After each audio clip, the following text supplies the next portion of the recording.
Hi, this is Larry with Literary Gladiators, and I just wanted to take a few minutes to talk to you about a recent literary discovery that I made. An author named Flannery O'Connor. She was a Southern Catholic writer from the state of Georgia. She lived from 1925 to 1964, died at a very young age of 39 years old from lupus. Her father had died of lupus previously when she was just a teenager, and I think the death of her father, her Catholic upbringing, and her Southern upbringing were three major factors in her writing.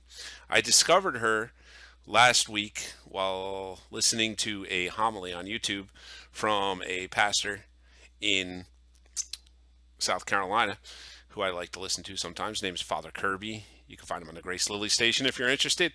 And it was on the feast day of Saint Sebastian. He was talking about Flannery O'Connor because of some comments that she had made about martyrdom, which makes sense on the feast day of Saint Sebastian if you have any familiarity with who he is. So I had never heard of her before, so I decided to look her up and began ingesting her material, and I instantly fell in love. I think that she is a phenomenal writer.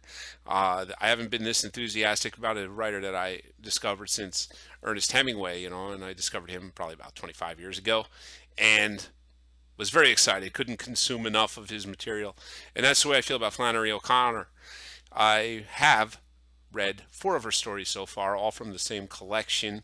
Stuff is pretty readily available online, but not all of it. So I'm going to have to buy a copy of her book, and I recommend anybody buy a copy of her short story collection. The first one that she had published was called "A Good Man Is Hard to Find" and Other Stories, and "A Good Man Is Hard to Find" is probably her most popular story and her most well known. Upon publishing it, the man who published it for her said that her writing was reminiscent of Hemingway and Melville, and I got to agree, especially on the Hemingway front.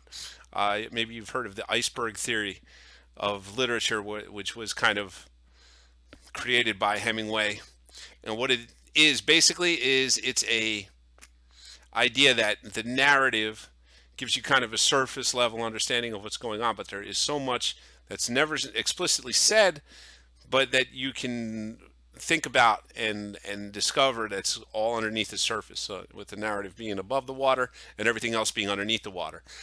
So that's the kind of writer that Flannery O'Connor is. I tell you, she doesn't waste a word. Every word that she writes has a purpose. There's no fluff at all. Every single syllable is meant to either provide information about the character, it's or the plot or the themes underneath. So really, really talented. Probably the most talented writer that I am aware of right now is the way that I feel about her, even after having only been exposed to a few stories that I kind of picked at random and was impressed by each and every one of them.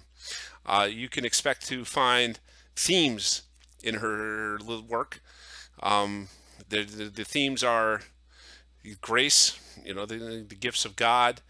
They include the dignity of every human person is another one that keeps repeating, and these are two of the major themes that I think uh, reading her, you can really pick up on what she's going for. She was a literary critic as well. Did a lot of reviews of Catholic philosophy books that were coming out at the time, and you can see that she was a very strong Thomist and believed very much in the transcendentals, truth, beauty, and goodness, and that her work is encapsulating of that, but not on the surface. You really have to think about what's going on, and I think I've only read the four stories that I've read once each, and then I've listened to some people lecture on them, and it's unbelievable how much is going on, how much you even miss just from reading once. So it's really advisable to look at her work. She felt the way I do. She's kind of contemptuous of the idea of escapism in literature, looking at literature as an art form, and really trying to encapsulate those transcendentals of truth and beauty and goodness. So I think when you read her, you'll see what I'm talking about. For example, in the first and most famous story that I read of her, "A Good Man Is Hard to Find." When you read it, you feel like you kind of got punched in the gut, right? Like, I mean, she's been described as a Southern Gothic because of the darkness and the tone of in her work of these really nasty kind of characters that kind of are on the pages. But when you think about it, there's so much more going on, right? Like, I mean, especially in the final scene of that book, there's a really big hint that there's a chance for redemption there for the main character, the misfit, who is by far, not somebody that you would want to ever meet because of how deranged and reckless with human life that he is. So, but even still, you get to see a little bit piece of his humanity in that story. Um, so I read that one. I read Good Country People, which is another phenomenal work. It's kind of, in my opinion, a critique of nihilism and what that looks like from an intellectual kind of romanticized notion of nihilism, and then what that actually looks like when it's truly believed and lived out by somebody, and how those two can be very different, right? And another theme that keeps popping up here is this kind of Southern aristocracy that she rejected in her own life, much to the dismay of her mother. But her father was very sympathetic to her not wanting to be a quote unquote Southern belle type, and kind of pursuing her own interests. And that that aristocracy that she is writing about was still very much alive in the antebellum South that she grew up in. And she is definitely a critic of it, and you can see that a lot in both Good Man Is Hard to Find and in Good Country People. One is kind of the woman, and that's in A Good Man Is Hard to Find, is kind of a little bit snobbish about the underclass and looking at herself as a lady and taking a lot of pride in that. And then there's a woman in Good Country People where she's kind of blinded by a positive prejudice that she has of the underclass. And so it's really interesting to see how Flannery O'Connor can write from both of those perspectives and use them both to critique this kind of mentality that was very, very prominent still in the South in the 50s. So I can't stress enough. The next story that I read was A Temple of the Holy Spirit, and that's probably the most overtly Catholic story. Like, of the four works that I've read, you don't really need to be Catholic to appreciate them. Although at the time, she was greatly misunderstood, I would say, by a lot of her critics, and they called her nihilistic, they called her sarcastic, and things like this, and she really kind of took offense to those labels, saying that she was a Christian realist. And this is a new concept to me. I have not been able to find much about what makes Christian realism, but you definitely get a sense of the realism and those Christian undertones underneath it, right? So, Temple of the Holy Spirit is probably the most overtly Catholic. I could really relate a lot to this story. It's about a little girl growing up Catholic who has to spend a weekend with a couple of cousins who are not as smart as she is, and more rebellious than she is. And it's kind of about her going through that. And that's actually the story that was brought to my attention by that pastor in South Carolina talking about martyrdom, because in that story she talks about whether or not she could be a martyr. This character is having that kind of questioning, right? She's thinking about what she wants to be when she grows up, and she decides that the best thing she could be is a saint, but she doesn't think she could be a saint. So you got that whole examination of conscience going on with her, realizing her sinful pride.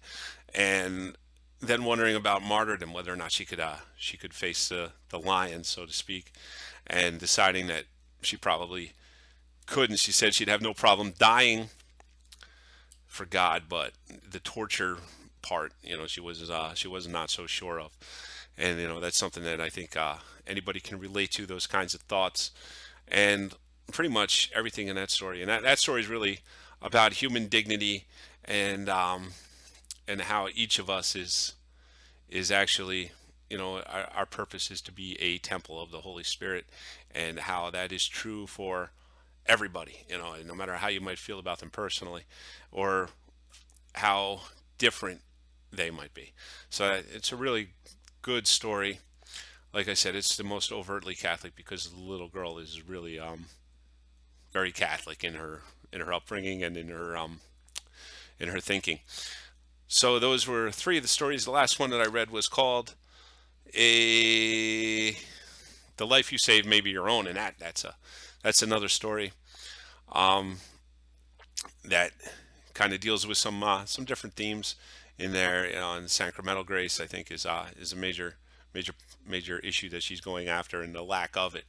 Also, in all of her stories, there's the idea of a lack of faith among people, and how that might be the problem that that is getting in the way of people reaching their true selves. So I would strongly recommend that you check her out. She's like I said, the talent that she has is unbelievable. She does not waste a word. It's all very riveting. It's all worthy of multiple readings, and really looking into what she's getting at, what she's driving at. It's not just nihilism. It's not just sarcasm or absurdism or anything like that. She's really talking about the underlying reality behind things, and is definitely worth checking out. It's interesting because she's kind of got a philosophical approach to this realism, where Hemingway had a more experiential approach, I believe. So, contrasting the two might be interesting to do as well. The materials draft is coming up here in a little bit, so if I happen to be able to choose a short story during that, I probably will recommend that we read a short story by Flannery O'Connor, because I would be interested in discussing it with people who are not Catholic, and seeing, what other people might get out of it. And if you are a fan of Flannery O'Connor, I urge you to please talk to me in the comments. Let us know what it is about her that captivates you. And if you don't like her too, go ahead and leave a comment. Say, I'm not a big fan of Flannery O'Connor, and here's why. Because I'd love to continue this conversation with people, because like I said, I have recently found her. I intend to read a lot more of her work, and find out, basically everything I can about her, because she is right now my favorite writer. So thank you to everybody for watching this video. And as Josh would say if he were here right now, keep reading.